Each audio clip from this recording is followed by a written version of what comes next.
Halo, Assalamualaikum warahmatullahi wabarakatuh. Bagaimana nih kabarnya teman-teman hari ini? Saya harap teman-teman baik-baik aja ya. Oh iya, sebelum lanjut videonya, kita ke perkenalan terlebih dahulu yuk. Nah, perkenalkan, kami dari kelompok 5 yang akan membahas mengenai narasi awal pada masa anak-anak yang beranggotakan Rifki Ahmad Fauzi, Indri Anggraeni, Siti Aisyah, Amalia Naria, dan Siti Aulia Ashari. Nah, ya di sini kami akan menyampaikan mengenai narasi awal pada masa anak-anak. Selamat menyimak ya teman-teman, dan semoga dapat dimengerti. Nah, halo teman-teman, tadi kita udah perkenalan ya. Nah, selanjutnya kita akan lanjut ke pematerian. Gimana nih? Masih semangat belum teman-teman semuanya? Ayo semangat dong. Nah, sebelum ke pematerian yang inti, di sini saya akan ngasih gambaran luarannya dulu nih. Nah, biar teman-teman makin penasaran nih, apa sih yang akan dibahas oleh kelompok 5? Ya. Nah, pertama nih, kemampuan anak dalam berbicara adalah salah satu hal yang perlu diperhatikan oleh orang tua atau tenaga pendidik. Nah, benar nih teman-teman, kita sebagai calon pendidik, kemampuan anak dalam berbicara itu salah satu hal gitu yang harus diperhatikan nih. Terus memberikan stimulasi sejak dini merupakan cara yang harus dilewati supaya anak tumbuh dan berkembang secara normal dan supaya anak tidak speech delay teman-teman. Jadi selama perkembangannya anak-anak itu nanti tidak speech delay kalau kita memberikan stimulasi sejak dini, stimulasi yang baik, stimulasi yang tepat bagi anak tersebut. Nah, karena kalau speech delay terjadi, tentunya sangat menghambat pada perkembangan yang lainnya. Benar gak teman-teman? Benar kan? Nah, dalam bab ini juga kita akan membahas tentang hal-hal yang harus dilakukan oleh orang tua ataupun para tenaga pendidik dalam mengenalkan bahasa pada anak sejak usia dini. Tuh, seru banget kan apa yang bakal dibahas sama kelompok 5 ini? Tuh, yang pertama, kita akan membahas tentang hal-hal yang harus dilakukan. Nah, ini juga sebagai pengetahuan nantinya buat kita ya, apa yang akan kita lakukan sebagai tenaga pendidik apabila menghadapi anak yang perlu di dalam kemampuan berbicaranya. Nah, lumayan kan pematerian yang akan kita sampaikan ini. Nah, gimana nih? Lanjut gak nih? Lanjut gak? Oke deh, dilanjut juga. Nah, dalam bab ini juga kita akan membahas tentang perkembangan narasi selama tahun-tahun prasekolah atau pada masa PAUD lah kalau di Indonesia itu. Dan juga kita akan membahas nih penilaian atau intervensi itu atau pertimbangan instruksional untuk anak-anak yang menunjukkan kesulitan memperoleh atau menggunakan bentuk wacana ini. Seru banget bukan? Makin penasaran nih apa yang jadi pokok inti yang kelompok 5 akan bahas. Nah, narasi lisan adalah jenis wacana yang melibatkan pemahaman, produksi, dan mengingatkan unit ucapan yang diperluas. Seru banget kan? Terus teman-teman udah tahu belum apa itu wacana naratif lisan? Daripada pikir lama-lama, langsung aja yuk. Saya bakal ngasih tahu nih wacana narasi lisan itu apa. Nah, wacana narasi lisan adalah aspek bahasa yang mulai berkembang selama tahun-tahun prasekolah dan merupakan komponen utama dari emergent literasi teman-teman. Bener tuh, makin ini tadi udah makin penasaran, sekarang makin nambah lagi nih penasarannya ya. Nah, lanjut nih. Nah, di bab ini juga menjelaskan tentang cerita dan akuisisi wacana ekspositori dalam belajar bahasa khas dan mereka yang berisiko atau dengan gangguan bahasa yang dapat diidentifikasi. Seru juga nih. Nah, tema sentral dari bab ini adalah hubungan antara pengembangan naratif lisan dan faktor literasi emergen lainnya yang mempengaruhi akuisisi dan hasil bahasa dan literasi. Gimana nih?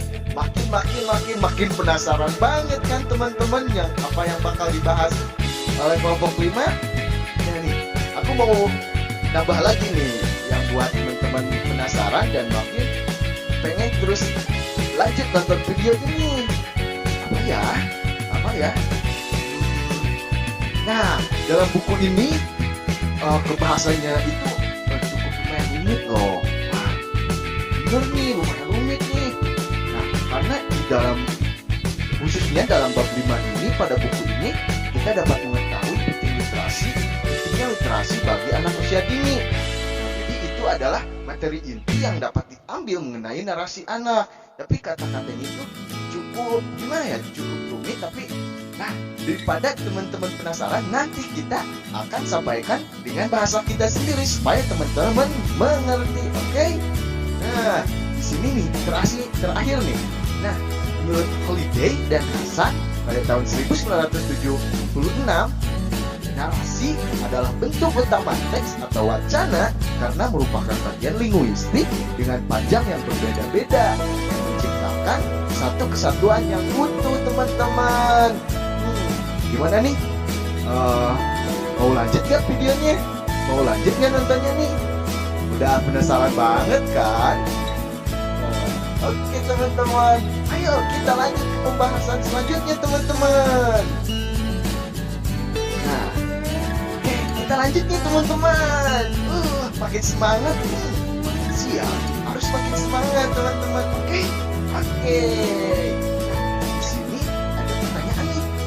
Apa sih narasi merupakan bentuk linguistik itu penting? Kenapa ya? Teman-teman ada yang tahu gak? Kalau ada yang tahu atau yang mau menambahkan, tulislah di kolom komentar, oke? Nah, karena nunggu komentar di teman-teman lama gitu ya. Nah, lanjut aja nih. Mengapa narasi merupakan bentuk linguistik penting? Karena narasi itu dianggap sebagai mode utama pemikiran manusia yang dipelajari dan digunakan oleh anak-anak untuk mengatur dan memahami dunia. Itu menurut Brunner pada tahun 1985. Tuh, jadi hal ini merupakan kendaraan linguistik universal untuk membangun dan mentransmisikan makna dan untuk memperoleh pengetahuan juga teman-teman. Sudah tahu kan mengapa narasi itu merupakan bentuk linguistik penting? Nah, karena itu mode utama pemikiran manusia itu yang harus digarisbawahi. Teman-teman lanjut. Nah, dari perspektif praktis ada beberapa faktor penting nih untuk pemahaman kita tentang perkembangan naratif. Aja ya.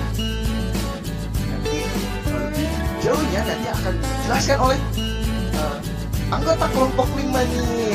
Nah, kita yang pertama dulu nih. Apa sih? Yaitu yang pertama, narasi lisan sebagai transisi utama antara gaya bahasa lisan dan literasi. Itu pembahasan yang pertamanya. Nah, apa aja sih yang termasuk narasi lisan sebagai transisi utama antara gaya bahasa lisan dan literasi? Nah, narasi lisannya itu pertama lebih formal, berisi lebih sedikit jeda, awal yang salah dan pengulangan. Kedua, melibatkan sintaks yang lebih ringan dan kompleks. Ketiga, berisi kosakata yang lebih canggih dan asing. Yang keempat, terdiri dari topik-topik yang seringkali tidak dikenal dan abstrak, teman-teman. Nah yang terakhir nih, yang termasuk narasi lisan itu mewakili bentuk bahasa dekontekstualisasi yang melibatkan peristiwa masa lalu atau peristiwa yang dibuat-buat yang dihapus dari konteks langsung. Gimana nih? Udah ngerti belum? Lanjut gak nih? Lanjut gak? Oke, kita lanjut ke pembahasan selanjutnya. Nah, pembahasan selanjutnya akan disampaikan oleh teman-teman dari anggota kelompok 5 nih. tetap stay tune terus ya. Jangan di skip videonya. Baik, perkenalkan nama saya Indi Anggraini dari kelas 1 BPG PAUD. Di sini saya akan membahas mengenai asosiasi antara faktor latar belakang kemampuan berbahasa atau linguistik dan kemampuan naratif pada periode emerging literasi anak usia 0-5 tahun. Adapun hal yang utama yaitu biasanya dilatar belakangi oleh faktor ekonomi dan juga lingkungan keaksaraan rumah yang minim. Hal ini mengidentifikasi ketidakmampuan kemampuan berbahasa yang cenderung lebih buruk. Baik teman-teman, selain dari faktor ekonomi atau sering disebut dengan status sosial ekonomi dan juga lingkungan keaksaraan rumah, ada juga faktor-faktor yang lain, yaitu diantaranya latar belakang budaya linguistik dan juga sejarah penurunan bahasa. Baik teman-teman, untuk penjelasan variabel latar belakang yang pertama yaitu ada status sosial ekonomi. Jadi pada studi ini menunjukkan bahwa ketika diminta membuat cerita dalam bahasa pengantar, anak usia 3-5 tahun yang dibesarkan dalam keadaan ekonomi yang kurang menghasilkan struktur cerita episodik yang kurang canggih dibandingkan dengan anak yang berpenghasilan tinggi.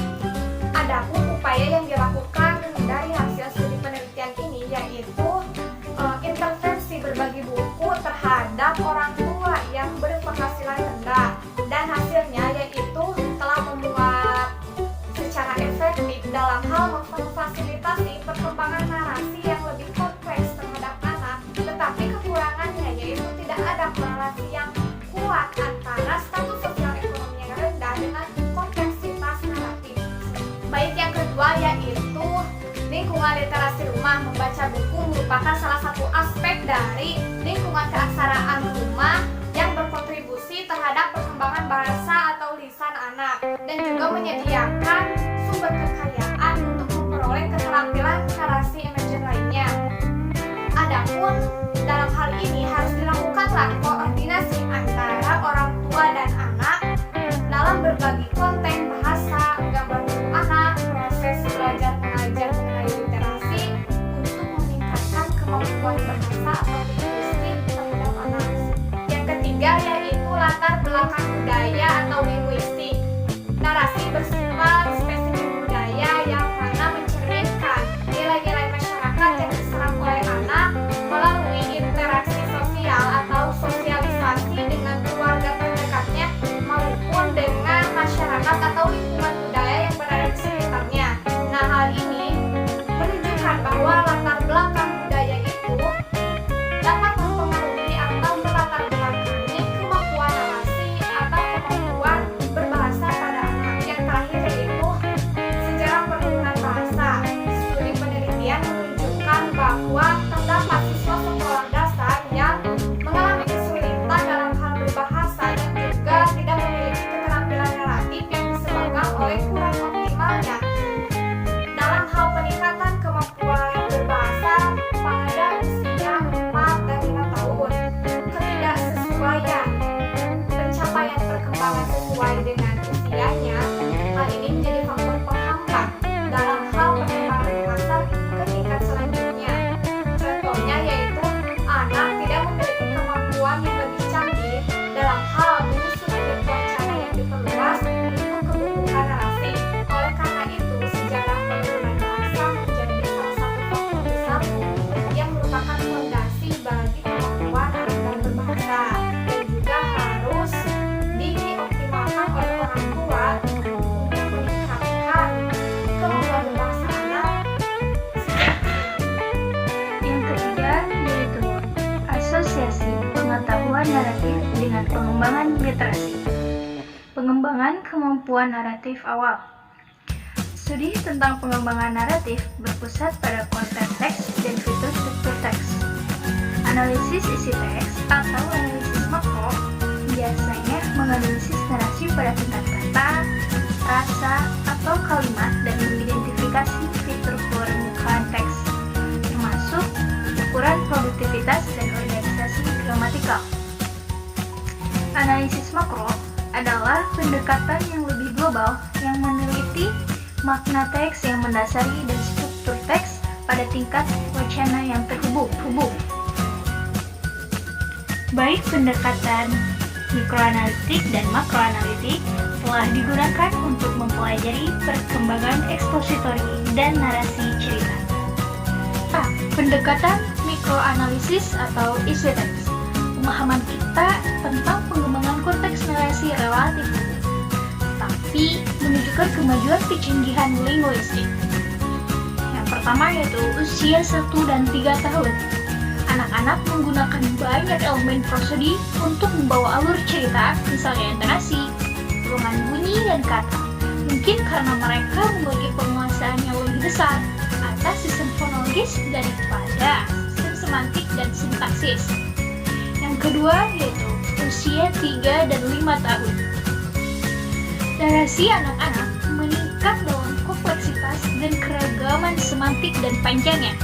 Misalnya, prosodi diganti dengan peristiwa konten, yaitu prosa, untuk membawa alur cerita dan penanda cerita, mulai menandai titik awal dan akhir cerita. Cerita juga menjadi lebih panjang dan mengandung lebih banyak elemen cerita. Kemajuan dalam kompleksitas sintaksis juga terjadi selama periode ini. Konjungsi lebih sering digunakan untuk menghubungkan peristiwa bersama-sama, peningkatan proporsi penting, dan peristiwa diurutkan dalam kronologi logis.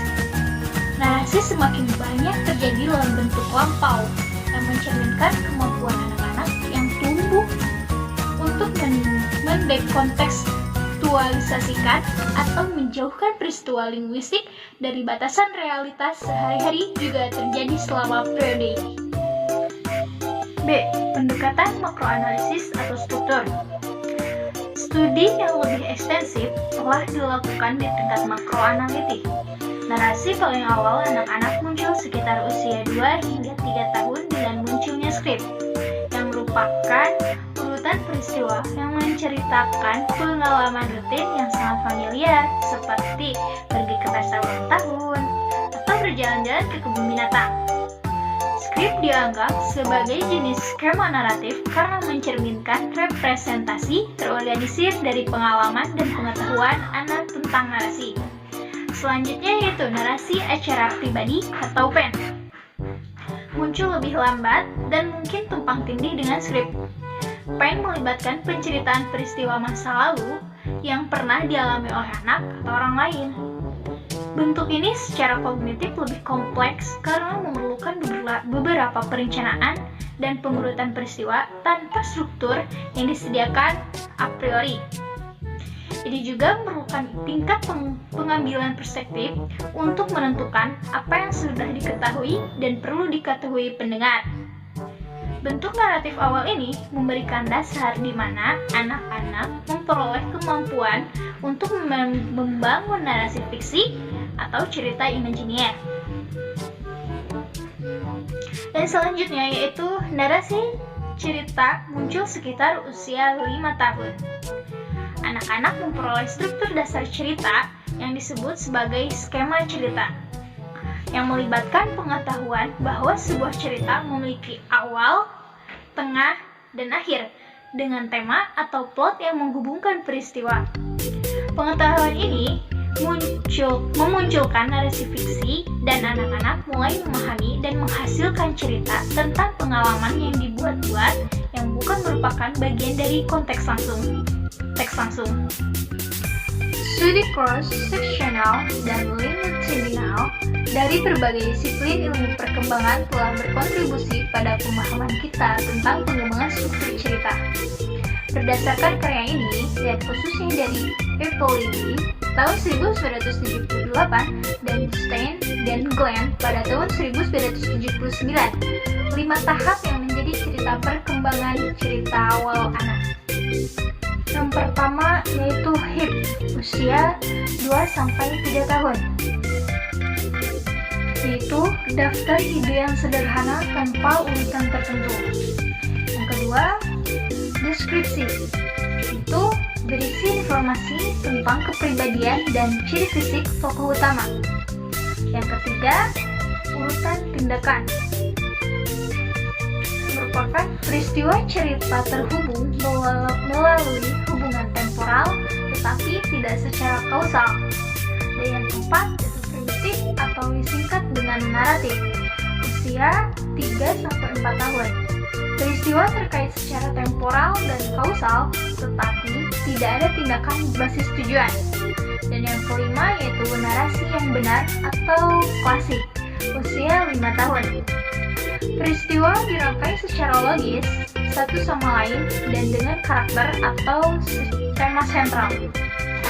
Pada usia 6 tahun, fitur kausal dan tujuan ini adalah upaya untuk menguraikan, memahami, mengingat, atau menceritakan kembali dan menulis teks tertulis.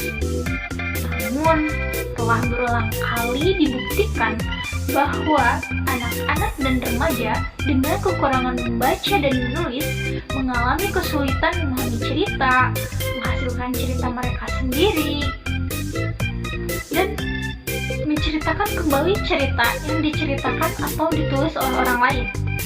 Dengan demikian, wacana naratif adalah keterampilan literasi yang muncul yang menunjukkan keterkaitan antara domain berbicara, mendengarkan, membaca, dan menulis.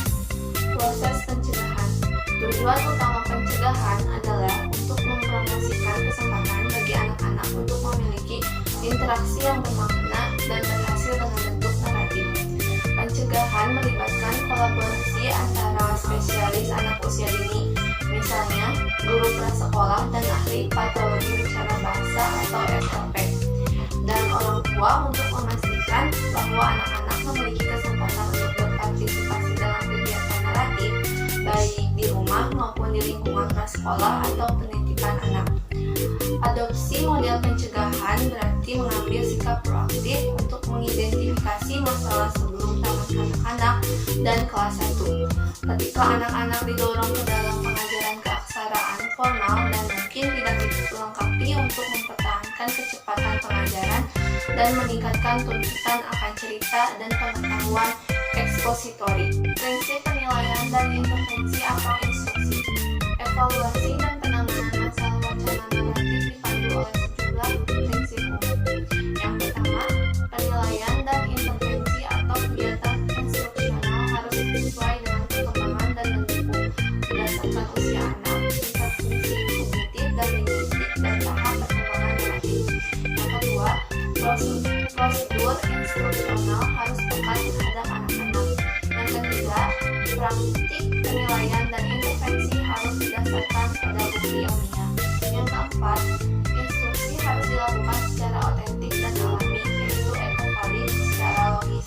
Yang kelima, tidak ada satu alat penilaian atau pendekatan pengajaran yang mungkin efektif untuk semua anak atau untuk semua aspek perkembangan naratif. Yang keenam, penilaian dan intervensi seringkali paling berhasil dilakukan dalam hubungan kolaboratif antara profesional dan anggota keluarga. Proses penilaian pengajaran wacana naratif penting bagi semua anak kecil dan khususnya mereka yang beresiko atau memiliki gangguan belajar bahasa.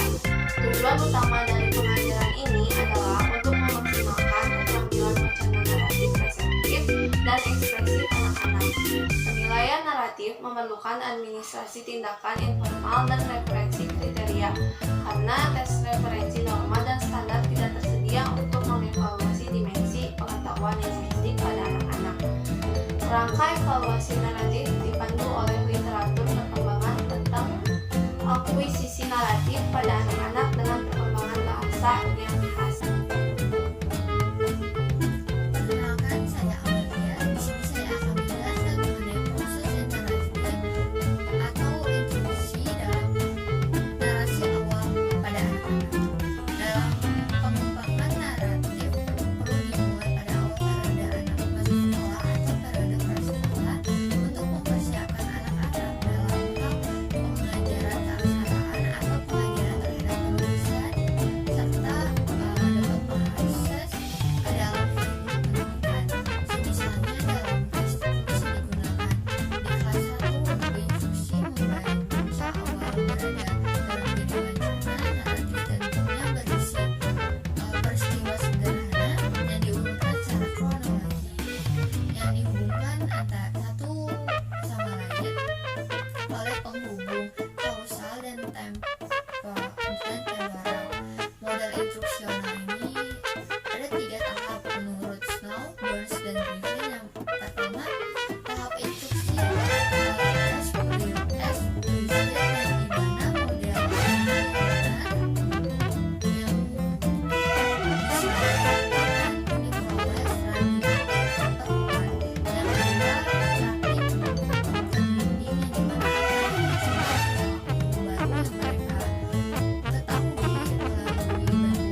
kemampuan wacana naratif mereka dalam lingkungan belajar di kontekstual alami.